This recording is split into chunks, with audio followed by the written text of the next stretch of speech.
Glória a Deus. Neemias capítulo 3, verso 1.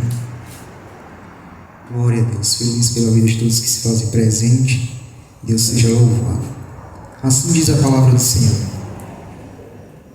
E levantou-se Eliasibe, o sumo sacerdote, com os seus irmãos, os sacerdotes, e reedificaram a porta das ovelhas, a qual consagraram e levantaram as suas portas, e até a torre de Meá, consagraram, e até a torre de Mananel. Glória a Deus. Pode deixar o fundo musical bem baixo, eu quero dividir. Pode deixar sua Bíblia também aberta. Em Neemias, quero dividir alguns versículos para a gente compreender aquilo que o Senhor colocou no meu coração nessa noite. Meus queridos, quando tratamos acerca do livro de Neemias, precisamos comparar também com o livro de Êxodo, pois é um livro ao qual vai tratar acerca de um povo que está distante da sua terra, um povo que tem a sede, a vontade de voltar e congregar diante da presença do Senhor. Bem sabemos nós que Jerusalém foi devastada e destruída por Nabucodonosor no ano 604 a.C. Jerusalém foi totalmente destruída, templo, muro, portas. E aqui o Senhor levanta o profeta com a missão de reerguer. Quando falo profeta, me refiro a Esdras. E quando você se depara com o texto ao qual Jerusalém é tomada por Nabucodonosor, os judeus foram devastados e sofreram consequências desastrosas em 3 níveis. Primeiro, que eles perderam o equilíbrio emocional, nacional e espiritual. Quando eu falo espiritual, eu falo de um povo que tinha uma referência muito forte, tratando-se do Templo de Salomão, e esse templo foi totalmente destruído. Então estamos falando de um povo que está com sua memória, com a sua presente memória devastada por conta de uma destruição que sucedeu por conta do pecado. É uma perda simultânea que acontece diante de um povo, e esse povo agora precisa ser levado cativo. E passam por 70 anos, conforme descreveu o profeta Jeremias, quando anunciou que o povo passaria por um tempo ao qual o Senhor permitiria com que eles sofressem diante da mão dos opressores. E você vai ver que o Senhor, durante esse período, após passar os 70 anos da profecia, o Senhor levanta o rei Ciro. E Ciro,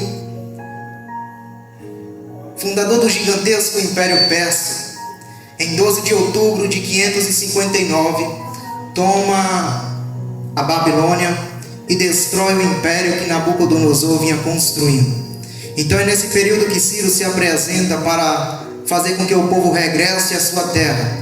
E nesse momento que ele vai deixar claro que o Espírito do Senhor o tomou e fez com que ele se levantasse para dar cartas ao povo, cartas essas que libertavam o povo e permitia que o povo retornasse à sua terra. Perceba que aquela terra, o reinado do rei Ciro, era uma terra que tinha facilidade para a adoração a vários deuses. Era uma terra a qual todo mundo poderia adorar o seu Deus e ter a liberdade para escolher a quem ele queria celebrar o seu culto. E perceba que ele deixa claro na sua carta, dizendo que ele estava permitindo o povo a voltar à sua terra natal, a voltar à sua terra e celebrar ao Senhor. Todas as vezes que ele se refere a Deus, ele se refere dizendo o teu Deus. Então deixa claro que é um rei que adorava outros deuses, mas entendia que existia ali um Deus superior, um Deus que tinha todo o controle sobre aquela nação que estava passando por um momento de dificuldade. Você vai ver que também nesse cenário se apresentam alguns homens na Bíblia. A exemplo dele, quando a profecia se cumpre, o povo regressa e o povo está retornando. Isso não acontece de fato de uma única vez. Acontece no primeiro cenário pela vida de Zorobabel. Ele se apresenta para regressar com o povo. E essa é a primeira vinda, ao qual o povo está voltando a Jerusalém. E uma vez que esse povo está voltando a Jerusalém, perceba a euforia, pois o Salmo 126 vai dizer que quando o Senhor trouxe do cativeiro os que voltaram a Sião, estávamos como os que sonham. Então a nossa boca se encheu de riso e a nossa língua de cântico. Então se dizia entre os gentios: grandes coisas fez o Senhor a estes, grandes coisas fez o Senhor por nós, pelas quais estamos alegres. Ou seja, era um povo que estava feliz porque estava regressando à sua terra. Sabia que existia um Deus a ser adorado, mas por conta do pecado afastou-se de Israel.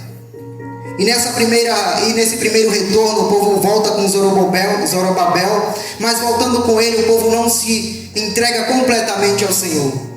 Pois a Bíblia vai dizer que o povo voltou às antigas práticas, adorava vários deuses, e o pecado estava tomando novamente conta da nação. E uma vez o pecado tomando conta daquela nação, as pessoas vão dizer, e estudiosos vão afirmar que estavam parecendo como Sodoma e Gomorra. Então esses líderes que se levantaram no primeiro momento, vêm a falecer, e então o Senhor levanta agora Esdras. Quem é Esdras, que aparece na Bíblia como o sacerdote? Esdras é um jovem que nasce um período exílico, nasce na Babilônia, mas nasce na Babilônia com um desejo de voltar e conhecer a terra dos seus pais. Ele se apresenta diante das pessoas como alguém que se dedicou à obra do Senhor. Esdras é um sacerdote que naquele momento não tinha ainda o templo para oferecer sacrifícios ao Senhor, mas era um jovem habilidoso, conhecimento vasto em ciência e todo conhecimento que lhe permitiu estar diante do rei. Perceba que todos os jovens ao qual aparece na Bíblia, naquele período, como você vai ver Daniel e seus amigos, vai ver Neemias, são jovens que o Senhor dá uma virtude a mais, dá um espírito a mais para que eles pudessem estar diante do rei e dentro daquele palácio. As pessoas ali estavam oprimidas, sofrendo, mas perceba que quando Deus cumpriu a sua promessa na vida daqueles jovens, eles passaram a andar dentro do palácio. E só entra dentro do palácio, perto do rei, quem tem algo a mais a oferecer. Porque o rei queria alguém que tivesse conhecimento vasto, porque o rei queria que alguém tivesse algo a lhe oferecer. Então quando o rei chama Daniel, você vai ver que o rei chama Daniel com um propósito: anuncia-me o sonho, porque diante dos que estão à minha volta, ninguém consegue decifrar. E Daniel se apresenta como alguém diferente, ou seja, a virtude de Daniel fez com que ele chegasse do rei e mostrasse algo diferente que o Senhor estava colocando no seu coração. Então Esdras também é um jovem que você não vai ver ele semelhante a ninguém. Inclusive Daniel, ele não é semelhante a Daniel. Ele é um jovem que se dedica exclusivamente à obra do Senhor. Detalhe, foi o primeiro escriba de Israel. Você vai ver que a todo momento ele está se dedicando à obra do Senhor. E um texto-chave que eu identifico para a vida de Esdras e o seu ministério, quando é levantado a ir a Israel, a Jerusalém, é o texto que se encontra em Esdras capítulo 7, verso 10, que vai dizer: porque Esdras tinha preparado seu coração para buscar e cumprir a lei do Senhor, e para ensinar a Israel os seus estatutos e as suas ordenanças. Ou seja, todo o período ao qual ele estava na Babilônia, ele estava se preparando, entendendo que chegaria o momento de ele se apresentar. Então, todo momento ele estava estudando a palavra. Por quê? Porque ele seria canal de bênção para outras pessoas. Só que detalhe, quando Esdras é levantado, passa-se 50 anos desde o primeiro movimento ao qual o povo foi para Israel. Passou-se 50 anos, então ele é levantado para ir a Jerusalém. Perceba que era um jovem tão bem visto diante da sociedade do rei, que ao pronunciar ao rei a sua necessidade de ir a Jerusalém, o rei deixa claro e dá carta dizendo: olha, tudo quanto Esdras pedir, pode oferecer a ele para que leve a Israel. Ele pega pessoas capacitadas, experientes para fazer a obra. Ele pega levitas, pega sacerdote, tudo, o rei dizendo: olha, permita. Se ele quiser entrar no lugar secreto, ou seja, no tesouro do rei, permita com que ele entre, porque ele tem autoridade diante de mim. Então era um jovem que tinha capacidade diante do rei para oferecer algo ao rei, e por isso o rei lhe permitia ter privilégios. Então quando ele decide ir diante do rei e falar: olha, eu preciso ir à minha terra, a qual eu nunca vi, mas eu tenho a necessidade de reconstruir o reinado. E quando ele se levanta para ir, ele deixa claro: olha, teve uma única coisa que eu não pedi ao rei. E quando ele se apresenta ao rei, ele diz: olha, me dê de tudo, mas não precisa levar conosco soldados, nem armas, porque a mão do Senhor estará conosco. Só que tem um detalhe: quando ele sai, que se apresenta perto do rio, ele vai voltar para as pessoas que saíram à sua volta e diz: espera aí que a gente precisa fazer um jejum. Sabe por quê? Porque eu fiquei com vergonha de pedir soldados ao rei, porque eu dei uma palavra dizendo que a mão do Senhor estaria sobre as nossas vidas. Então é necessário que a gente, nesse momento, estabeleça um jejum, porque eu sei que os inimigos já estão à nossa volta, mas precisamos anunciar e pedir ao Senhor que a boa mão dele esteja conosco. Sabe o que acontece? Nos próximos capítulos e versículos você vai ver que Esdras agora deixa declarado que por onde ele passou, por onde quer que ele andou até chegar em Jerusalém, as ciladas foram feitas, inimigos estavam à sua volta, mas a mão do Senhor os guardou e os fez com que eles chegassem até lá. Deixa eu aplicar algo para a tua vida nessa noite. Precisamos e estamos diante de uma geração a qual estão adorando a qualquer Deus. Estamos diante de uma geração que tem facilidade para adorar a qualquer coisa. As pessoas deixam de adorar a Deus porque Deus não salvou a vida de um familiar seu. As pessoas deixam de adorar a Deus porque não cumpriu algo em sua vida. Então passa a ser ateu. Então passa a deixar de acreditar num Deus único e real. Só que é nesse momento que nós, como profeta, como servos de Deus, devemos anunciar que a mão do Senhor está estendida em nosso favor, porque eles vão querer esperar de nós: olha, você não disse que a mão de Deus estava sobre a tua vida, e por que está passando por isso? Você não disse que o teu Deus era contigo, e por que estava enfrentando isso? E por isso que este deixa claro: olha, eu fiz um jejum pedindo a Deus que colocasse a sua boa mão, e ele colocou, e chegamos em Jerusalém. Só que ele é um sacerdote que diante de Jerusalém ele não tem tempo para oferecer sacrifícios ao Senhor. Então, diante das dificuldades que ele enfrenta, ele consegue reedificar o templo. Não era o templo da primeira casa, a qual foi construída por Salomão, mas era o templo ao qual poderia oferecer sacrifício. E ali diz que a civilização e os bons costumes voltaram a acontecer em Jerusalém. Só que tem um detalhe: todas as vezes que o Senhor vai nos levantar para fazer a obra, precisamos, ao mesmo tempo que fortalecemos a obra e fazemos, estar preparados e rodeados com uma nuvem de anjos, porque o inimigo não fica satisfeito com isso, e ele enviará pessoas para fazer com que a gente desista do nosso propósito. Então observa que é aí que Neemias entra, porque quando Neemias se apresenta, ele está diante do rei. E ele também era um homem de destaque por ser habilidoso, um jovem formoso e por ter conhecimento também. E quando o Senhor já sabendo que teria uma obra a se fazer, ele deixa esse jovem separado, mesmo estando na Babilônia, não se deixa corromper. E quando ele chama Neemias, Neemias está diante do rei como copeiro. Perceba bem que copeiro não era uma simples tarefa, ou seja, não era só ficar ali e experimentar o vinho e a comida do rei. Ele ali estava diante do rei com a responsabilidade tão grande que o simples fato dele ser um copeiro, ele era como um primeiro ministro do rei. Ele era quem alegrava o rei, estava do lado dizendo: olha, deixa eu te dar um conselho, meu rei. E a Bíblia deixa claro que ele passou a ser bem visto e era bem querido por aquele rei. Só que ela deixa claro, todos nós sabemos, que Neemias estava triste. E pelo rei saber o seu semblante, saber que era um jovem alegre, que não tinha por que se preocupar, porque conhecia o Deus ao qual servia, ele diz: eu vejo que está triste, não é doença, explica-me o que está acontecendo. E quando ele passa a explicar: olha, a terra dos meus pais, ele deixa claro que ele não conheceu a terra. A terra dos meus pais, dos meus antepassados, está passando por uma grande tribulação, a terra está destruída e a minha alma geme por causa disso. Olha a necessidade dele voltar para a terra, mesmo ele não tendo conhecido, mas ele volta com missão. Qual é a missão aqui? Você não vai ver ele como um engenheiro, como um eletricista, você vai ver ele como um copeiro do rei. Mas observe, ele tinha conhecimento. E o conhecimento diante da obra do Senhor nos faz com que a gente faça coisas que não necessita de um pastor autorizar, que não necessita do sacerdote daqui de cima dizer: ei, vai lá e faça isso, ei, vai lá e cumpra aquilo, porque a habilidade que o Senhor colocou nas tuas mãos é suficientemente capaz de fazer com que você faça a boa obra, e essa boa obra edifique o nome do Senhor. Você vai ver um Neemias que vai com uma missão: restaurar os muros. Mas por que os muros? O templo estava construído, mas por ser uma nação que tinha passado por grandes tribulações e dificuldade, e por ter sido destruída. Você vai ver que muitos inimigos estavam à volta de Jerusalém e não queria que Jerusalém voltasse a ser um lugar próspero, um lugar ao qual Deus tinha estabelecido para ser a sua morada, para ser a sua habitação. Então é aí que Neemias entra no cenário. Aleluia.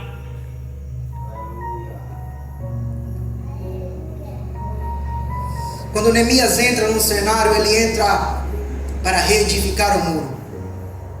E você vai ver que quando ele está para reedificar o muro, ele vai até Jerusalém. Aqui é a passagem que mais me chama a atenção em todo o livro dele. Porque ele chega e ele não é um sacerdote evangelista, ele não é alguém experiente na obra do Senhor, porque quando ele está diante do rei, ele está como alguém de privilégio, alguém que tinha uma função. Mas quando ele sai do palácio para ir para Jerusalém, ele se torna alguém semelhante a qualquer outro que não era sacerdote, era apenas um homem que queria fazer a vontade do Senhor, voltar àquele lugar. E quando ele se apresenta, ele começa a andar durante 3 dias e começa a andar em Jerusalém. 3 dias ele andando, saindo de madrugada, detalhe, ele estava com sacerdote, ele estava com pessoas conhecidas, mas o propósito ao qual Deus colocou no coração dele, ele não contou a sacerdote nenhum. Então tem coisas que Deus está tratando no secreto, é no secreto que Deus trata conosco. E tem coisas que não precisa você chegar para o pastor. Se Deus tiver autoridade sobre a vida dele, Deus mesmo colocará no seu coração: olha, eu estou utilizando o meu servo para fazer algo específico. Então não vai ser necessário você chegar para o pastor: pastor, eu estou fazendo algo, eu quero que o nome do Senhor seja glorificado. Não, Neemias ficou em silêncio durante 3 dias e 3 noites. Ele passa por Jerusalém, vai analisando o cenário, ele vai analisando tudo o que está acontecendo. Ele vê que em determinados lugares ele não conseguia passar pelo animal que estava com ele. E era necessário que ele passasse a pé, porque a destruição era grande. Só que ele prepara um momento específico e o Senhor nos dá a oportunidade específica para que a gente expresse a nossa vontade, o nosso desejo. E é então aí que ele já, entendendo o que seria necessário fazer, entendendo que era necessário cumprir sobre Jerusalém, ele se volta para o povo e diz: olha, estamos passando por uma grande aflição. Nós estamos sendo desprezados pelas nações que estão à nossa volta. Todo mundo aí está zombando de Jerusalém como uma cidade que não vai ser reconstruída. Todo mundo está dizendo que o muro não tem como ser reerguido. Mas eu vim com a palavra de Deus dizer que Deus, em sua vontade, Ele fará com que essa obra se cumpra para o privilégio e a honra da sua casa, da sua morada. Então naquele momento as pessoas se voltaram. E quando as pessoas estão sensíveis, querendo ouvir mais, é aí que Ele diz: olha, vamos nos unir e vamos fazer com que a obra do Senhor se cumpra neste lugar. Só que aí o texto vai dizer: olha, todos colocaram a mão boa na obra do Senhor. E quando o povo decide então colocar a mão na boa obra do Senhor, você vai ver que agora existe aqui algo chamado união. E as pessoas se unem para cumprir um único objetivo: reestruturar o muro, ou seja, fazer com que o muro seja reerguido, porque o templo estava lá. Esdras estava oferecendo sacrifício ao Senhor, mas existiam inimigos que a qualquer momento poderia tomar aquele lugar. Então o povo se levanta e vamos lá para o capítulo 3. Eu quero que você acompanhe comigo, porque no versículo que eu li, a Bíblia vai dizer que o sumo sacerdote, por nome Eliasibe, é o primeiro a se levantar para começar o muro. E perceba bem que o muro foi feito em detalhes. Cada quem pegou uma parte e começou a construir. E Eliasibe, como sumo sacerdote, e o seu nome vai dizer que Deus restaura, é o primeiro a se levantar a reconstruir a porta das ovelhas. Por que porta das ovelhas? E porque o primeiro ato a ser reconstruído, sendo ele sumo sacerdote, o Senhor deixa claro: olha, eu sou o Deus que restauro a quem eu quero, eu sou o Deus que dou nova vida a quem eu quero, eu sou o Deus que posso operar e coisas sobrenaturais irá acontecer. Então ele levanta um sumo sacerdote para dizer: sou eu que dou a providência, sou eu que levanto quem eu quero na hora que eu quero. Ei, pode levantar Sanbalate, Tobias, Gesem, mas ninguém poderá impedir a obra que eu tenho preparada por meio da vida do meu servo. Deixar claro para você que a porta das ovelhas era um lugar ao qual as ovelhas, ou seja, os animais, entravam no dia da festa da Páscoa para serem ali sacrificados. E ali eram oferecidos cordeiros diante do Senhor. A Páscoa, bem sabemos nós, que era um memorial ao qual o povo agradecia a Deus por ter livrado da mão de Faraó, por ter livrado do cativeiro e por ter feito o povo andar por um lugar e a mão do Senhor ter sido com eles. Então todas as vezes que os animais entravam ali, entravam para ser oferecidos em gratidão ao Senhor por tudo quanto o Senhor tinha feito. E observe que os animais só poderiam entrar pelaquela porta. Sabe o que mais? Aquela porta era um lugar ao qual, quando existia ali as festas, as principais festas, era um lugar ao qual as pessoas que vinham de fora entravam, porque dava o primeiro acesso ao templo, ou seja, ficava perto do templo. Então perceba nessa necessidade, sabe por quê? Porque quando se fala de consagrar, Deus deixa claro no primeiro versículo dizendo que antes de começar qualquer coisa, precisamos consagrar a Ele. Antes de começar qualquer coisa, consagre ao Senhor. A obra era grande, mas o primeiro ato a ser feito era consagrar diante do Senhor. E você vai observar durante todo esse capítulo que nenhum outro momento, quando as pessoas colocaram a mão para construir o muro, foi ali consagrado. Esse é o único versículo que diz que a obra do Senhor foi consagrada por mão de um sumo sacerdote. O primeiro ato é consagrar, irmão. Não existe você querer fazer uma empresa dar certo sem consagrar ao Senhor primeiro. Não existe você querer que um plano seu, um projeto seu dê certo sem apresentar ao soberano. Por isso que Deus deixa claro: olha, apresente ao sumo sacerdote e ele vai consagrar a mim e a obra prosperará. Caminha comigo, porque nessa noite eu quero fazer com que você entenda que a palavra do Senhor continua sendo perfeitamente boa e habilitável para a nossa obra durante o nosso ministério. E você vai ver que no capítulo 3, versículo 3, eles vão dizer que madeiraram, mas aqui não fica claro que eles sacrificaram. No versículo 13 vai dizer que reparou, mas também não fica claro que aqui foi consagrado. No versículo 16 diz que eles edificaram, mas também não deixa claro que foi ali consagrado, porque um único versículo descreve que a porta das ovelhas foi consagrada ao Senhor, para que o memorial fosse feito segundo a vontade dele. E eu percebo nesse capítulo 3, e é aqui que eu quero meditar nessa noite, porque todo o capítulo faz referência às pessoas se unirem, que é o lugar ao qual fica claro que as pessoas se uniram para fazer a obra do Senhor. Sabe por quê? Porque o muro não foi erguido de uma única maneira, todo mundo se juntando, foi detalhe por detalhe. Ou seja, lá na casa de Francisca, ela reestruturou um devido lugar, começou de um ponto e foi até outro. Aí vem o profeta, o pastor Aurelino, e pegou da onde a pastora Francisca deixou e continuou a boa obra.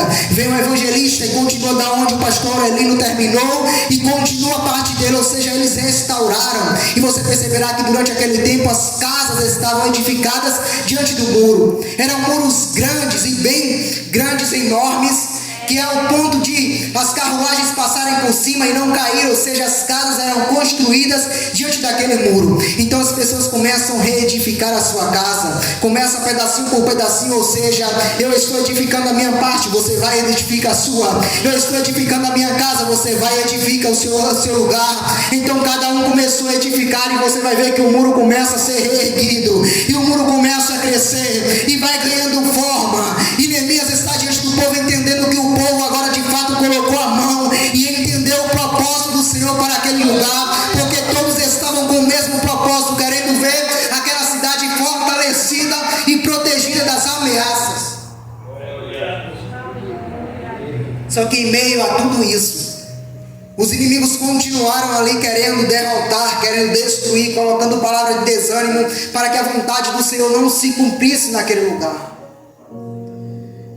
E você vai caminhar comigo e entender que chegou o momento ao qual Neemias vai dizer ao povo e chama atenção: olha, é necessário que você esteja com uma mão na obra e a outra na espada. É necessário que você coloque a sua mão na obra e na espada. E o versículo ao qual faz referência a isso é o versículo, perdão, irmãos, mas faz parte do capítulo 3, do capítulo 4, ao qual ele deixa claro que foi necessário colocar a espada na mão. O povo começou, imagina aquele povo trabalhando com a espada na mão, fazendo a obra, mas com a espada na mão. Isso nos chama atenção, porque todas as vezes que o Senhor nos dá uma obra a ser feita, o inimigo se levantará, mas já precisamos estar revestidos com autoridade no nome do Senhor. É por isso que deixa claro, olha, iam construindo, mas iam construindo com espada. E a todo momento Neemias fazia questão de ressaltar: vamos vigiar essa noite. Vou colocar homens específicos para que guardem a cidade, para que estejam vigiando enquanto a gente constrói. Mas em todo momento eu estava com a espada na mão. Isso é fascinante porque precisamos estar revestidos da boa armadura do Senhor. Efésios vai dizer que precisamos estar com todas as armaduras. E quando isso faz questão, eu vejo que a espada ali significava a palavra do Senhor. Significava estar também preparado com sua alma voltada à obra do Senhor. Estavam construindo, mas também precisavam ser edificados, porque o povo estava acostumado a adorar qualquer Deus. Então precisavam voltar às boas práticas, a restabelecer a sua intimidade com Deus, dizendo: Deus, eu estou fazendo a obra, mas eu quero que o Senhor me edifique. Por isso que a Bíblia vai dizer que quando a obra está completa e quando o Senhor termina tudo quanto o plano estabeleceu, a Bíblia vai dizer que houve um avivamento diante do povo por meio de Esdras. E aqui mais uma vez ele aparece, porque ele aparece agora como um pregador. E pela primeira vez você vai ver ele utilizando um púlpito, a Bíblia destacando um púlpito para a pregação do Evangelho, para a anunciação do Evangelho. E diante daquele momento ao qual ele passou a pregar com base no púlpito, até hoje esse ato continua como um memorial, e eu creio que até a volta de Cristo continuaremos fazendo uso e entendendo que isso foi um cumprimento através da vida de Esdras, como o primeiro pregador, ou seja, ele se preparou durante o período ao qual estava na Babilônia, foi se preparando, até que chegou o momento de ensinar ao povo, e quando ele vai para o púlpito, agora ele está preparado e começa a ensinar ao povo, e perceba, ele ensina por altos períodos, e a Bíblia vai deixar claro que ele pregava, anunciava, e foi o primeiro exegeta a anunciar a palavra do Senhor por intermédio de um púlpito. Glória a Deus. Aqui trata-se de uma casa que foi reedificada. Aqui trata-se de um lugar ao qual, em meio à destruição, Deus fez com que reerguesse e fizesse com que do nada tudo surgisse e fizesse coisas novas. Porque você vai ver que quando a obra é completa, terminou-se em 52 dias. E para aqueles que estavam dizendo que não ia dar certo, para aqueles que estavam dizendo que não ia acontecer, para aqueles que estavam dizendo que Deus não operava mais em Israel, para aqueles que estavam dizendo: olha, Deus não te chamou, Deus não está nesse negócio, Deus não está te vendo, você está aí passando por uma necessidade ao qual teu Deus está com os olhos tapados, o ouvido não está mais sensível a você. Deus fez com que aquelas pessoas entendessem que a palavra dele continuava sendo a mesma.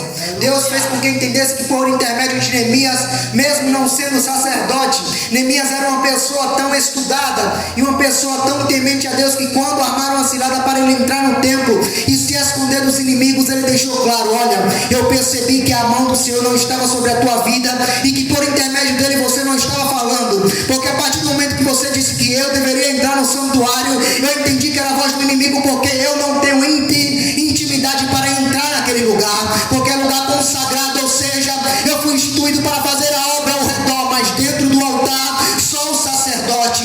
Então você vai ver porque o Senhor levanta Esdras, levanta Neemias, porque a obra precisa ser completa, mas cada um foi chamado com uma missão. Então nessa noite eu quero anunciar para você, dizendo que você tem uma missão específica. Você não necessariamente precisa estar aqui pregando o Evangelho para entender que o Senhor está te usando. Talvez Deus está te usando durante o dia, enquanto você fala: olha, Jesus é bom, Jesus quer mudar a tua vida, Jesus continua dando vida, ele mudou a minha história e pode mudar a sua. Aleluia! É por isso que Paulo vai deixar claro que o Senhor não deu um único espírito, ou seja, não deu um único dom às pessoas. Deus deu uma palavra, Deus deu outro louvor, Deus deu a outro ensinamento, Deus deu a outra autoridade do Espírito Santo para profetizar, mas Deus não deixou a obra incompleta. O corpo está completo, mas é necessário que cada um coloque a mão na boa obra do Senhor. Deixa eu deixar claro, tem coisas que o Senhor vai colocar no teu coração para chegar aqui: olha, eu preciso melhorar esse som, eu preciso melhorar aqui o altar, eu preciso fazer alguma coisa, porque eu sei que ficar esperando por um culto para fazer, ou seja, para pregar a palavra, para cantar um louvor, não está sendo suficiente. Eu preciso reparar alguma coisa na casa do Senhor, eu preciso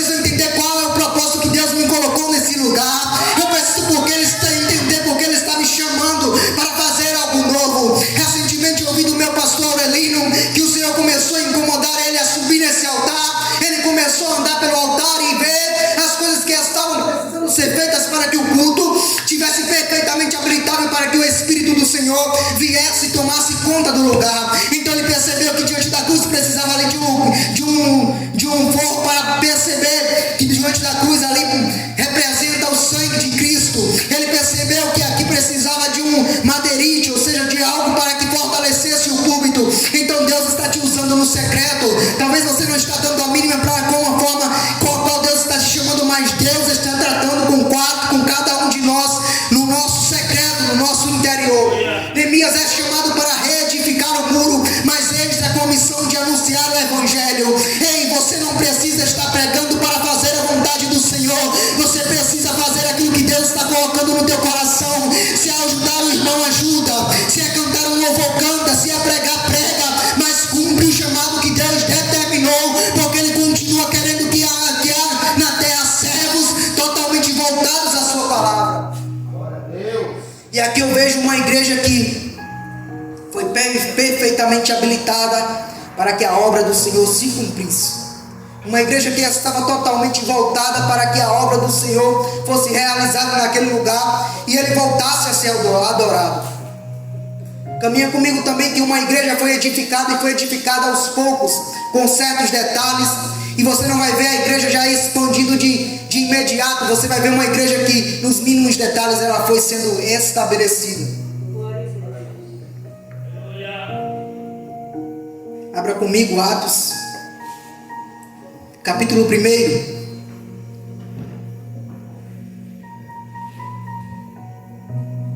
E o primeiro versículo que eu quero fazer referência nessa noite para entendermos qual a missão da igreja neste lugar e qual a nossa missão, o nosso objetivo sobre essa terra. Atos capítulo 1, verso 8, quem pode ler?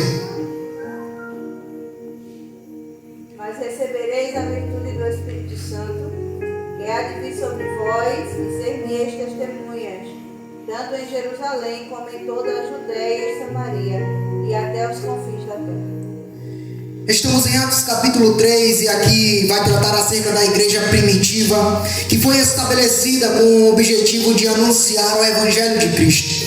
Eu destaco aqui 5 pontos essenciais para que a igreja fosse estabelecida da forma correta. O primeiro lido e agora é o aperfeiçoamento esse que Jesus vai deixar claro antes de voltar e ser elevado aos céus. Porque ele diz, olha, recebereis poder. Ele está dizendo, vocês chegará um momento ao qual vocês serão chamados aí, mas primeiro precisa receber poder. E que poder é esse? É o aperfeiçoamento no Espírito Santo, é o revestimento pelo Espírito Santo de Deus.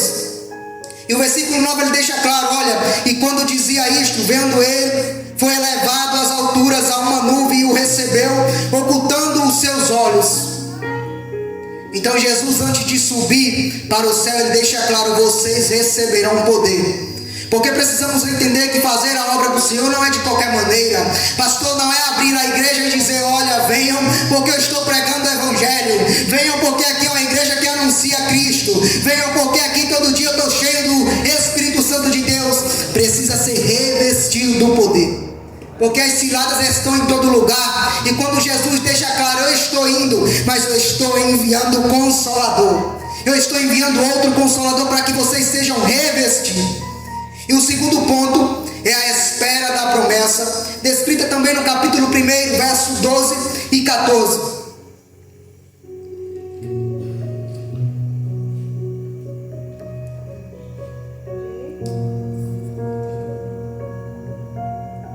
Então voltaram para Jerusalém do monte chamado das Oliveiras, o qual está perto de Jerusalém, à distância do caminho de um sábado. E todos estes perseveraram unanimemente em oração e súplicas com as mulheres, Maria, mãe de Jesus, e com os seus irmãos. Observe, perseveraram na oração. Ficaram separados do mundo. Ficaram num lugar específico esperando a promessa. Ou seja, enquanto a promessa não se cumpre do revestimento, precisamos estar nos fortalecendo. Então aqui deixa claro que o povo estava orando, estava clamando, estava pedindo que o revestimento viesse, mas que eles estivessem prontos a receber. O povo estava num lugar separado, esperando o movimento acontecer. Eles não sabiam quando seria, mas sabia que o Senhor operou grandes coisas. E uma vez ele assumindo o compromisso que enviaria, compromisso, o momento chegaria. E então chega no capítulo 2, ao qual o vento do Pentecoste acontece sobre a vida daquele povo, e um vento veemente vem sobre eles e faz com que todos sejam envolvidos, e então o Espírito Santo desce sobre aquela igreja, e ali torna-se a primeira igreja batizada no Espírito Santo. Muitos diziam: olha o que está acontecendo, o povo ficou bêbado, estão embriagados, estão uma mistura de língua, ninguém entende nada. E ali ia Pedro sendo batizado no Espírito Santo, sendo chamado para a pregação, mas ali também iam sendo chamados para outros ofícios. Então, quando eles estão revestidos, o terceiro ponto que eu identifico é a pregação do Evangelho, porque agora revestido você pode pregar e anunciar. E você vai ver que uma vez Pedro, já batizado no Espírito Santo, deixando de ser aquele Pedro que carregava a sua espada do lado, Pedro agora começa a anunciar o Evangelho ao qual ele anunciou. Era o Evangelho da cruz, ao qual Jesus tinha descido para dar vida e para dar graça àquele povo que era pecador. E quando ele começa a anunciar, você vai perceber que nos momentos ao qual ele termina o seu sermão esse demorado, porque ele queria que o povo entendesse tudo quanto ele tinha para passar. Após ele terminar, a Bíblia deixa claro que 3.000 almas se converteu, ou seja, aqui a igreja começou a crescer. E se há avivamento, há uma igreja que cresce. E se há união, há uma igreja que cresce. E se há um povo que está no único propósito, a igreja cresce. E a igreja continuará crescendo para que a palavra do Senhor continue sendo fiel e verdadeira.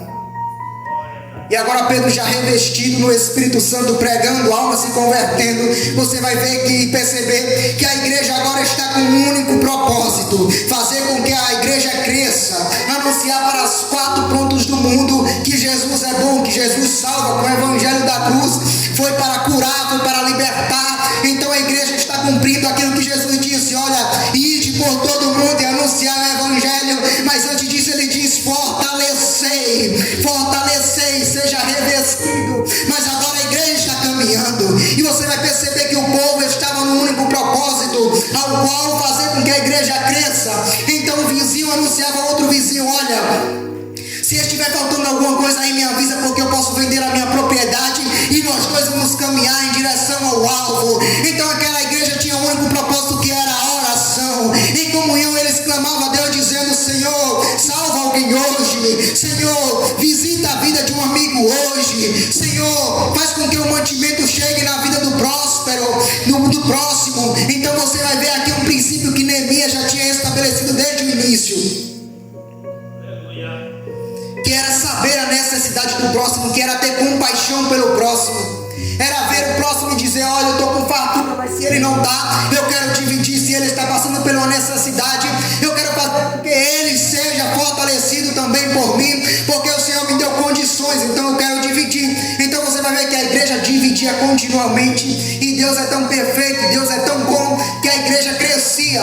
Eu não vejo aqui as pessoas precisando chamar ninguém para vir para a igreja dizendo: olha, vai lá, que lá vai ter uma cura, lá vai ter uma pregação diferente. O profeta que estará lá hoje é cheio do Espírito Santo.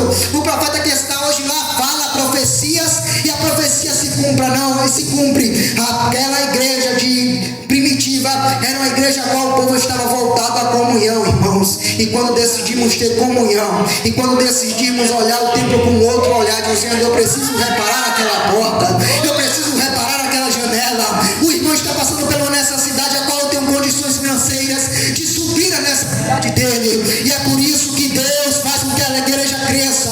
Então precisamos nessa noite entender que a igreja perfeita é a igreja que tem comunhão com o próximo. A igreja perfeita é a qual Jesus vai dizer: olha, amai-vos o próximo a si mesmo, como a si mesmo. Então você vai ver que uma vez amando, você cumpre os mandamentos do Senhor. Ei, eu não quero pregar hoje para uma igreja que está vazia, entendendo ou não entendendo nada, mas eu quero pregar para uma igreja que entende que Deus está chamando a igreja a congregar. Eu creio que a igreja está entendendo que Deus está chamando a gente a congregar diante da sua presença, tendo comunhão, partindo o pão, dizendo: eu vou ligar para o meu amigo e perguntar, eu vou ligar para o meu irmão e perguntar se nessa manhã ele teve o pão, se nessa manhã ele teve o alimento necessário.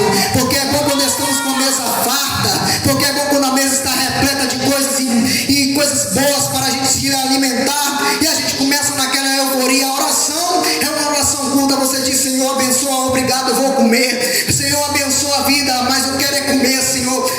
precisa entender que quando Deus te levanta, Deus coloca no teu coração um objetivo. Ei, você precisa ajudar o próximo. Ei, você precisa anunciar a minha palavra. Ei, você precisa cantar um louvor e pessoas precisam ser edificadas. Por isso que a todo momento a palavra do Senhor diz que quando um certo jovem pergunta a ele: olha, o que eu devo fazer para ganhar o reino? O que eu devo fazer para ganhar a eternidade? O Senhor diz: olha, vai e vende tudo que tens. Quando eu diz isso, ele diz: rapaz, eu tenho 2.000 juntas de boi. Pastor, sendo hoje, eu tenho 2 carros, 2 BMW, eu tenho 2 motos. Não dá não, eu prefiro continuar no mundo. Então ele está deixando claro: olha, eu não tenho amor pelo próximo. Quando Jesus diz: precisa ter amor, se não tiver amor, não precisa ficar aqui achando que você vai subir. É por isso que a palavra diz: olha, no último dia muitos dirão: mas eu preguei em teu nome, Senhor, mas eu anunciei a tua palavra, mas eu estava lá todo dia dizendo: Senhor, visita fulano, visita ciclano. Mas Deus diz: olha, o principal você não cumpriu, que foi amar ao próximo como a si mesmo. Então a igreja crescia porque tinha comunhão. Então a igreja crescia porque estava fortalecendo-se na comunhão. Então você vai ver que quando as pessoas eram presas, o que acontecia? Eles estavam no secreto clamando: olha, Senhor, vai lá, visita. A gente está aqui clamando, mas eu sei que ele está passando necessidade. E era aí que as cadeias se abriam, a anjo aparecia, atravessava a prisão, ninguém entendia nada, porque a igreja estava num único propósito: o quê? Fazer com que o reino expandisse. Aleluia. Glória a Deus. Enquanto não entendermos o real princípio e o real objetivo da igreja aqui na terra, continuaremos batendo cabeça, achando que estamos na igreja errada, achando que o pastor ao qual está sendo nos liderando não tem uma palavra boa, achando que o pastor está tomando atitudes erradas porque não entendemos o ato da comunhão. Então o ato da comunhão faz com que a gente chegue aqui: olha, independente de quem vai ministrar, eu quero estar lá porque eu sei que lá existe um Deus que pode salvar a minha casa. Eu estou diante de um lugar ao qual Deus continua operando grandes coisas. Eu não quero nem saber quem está lá, mas eu sei que o meu Redentor estará. E Ele estando, eu quero estar perto. E Ele estando, eu quero estar envolvido com a graça dEle, porque essa graça é que me move, porque essa graça é que me fortalece.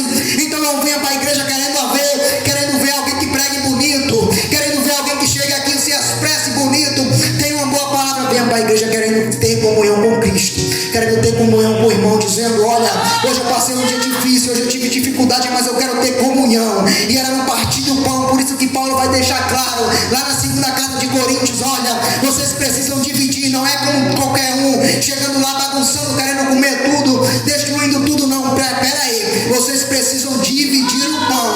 Vocês precisam entender que o pão precisa ser dividido. Glória a Deus. Meu Deus. Aleluia. Aleluia. Se levante nessa noite. Glória a Jesus. O ideal é que a igreja tenha comunhão e assuma o princípio de levar a palavra do Senhor. Talvez Deus te chamou com um propósito diferente. Talvez você não vai ficar aqui por muito tempo.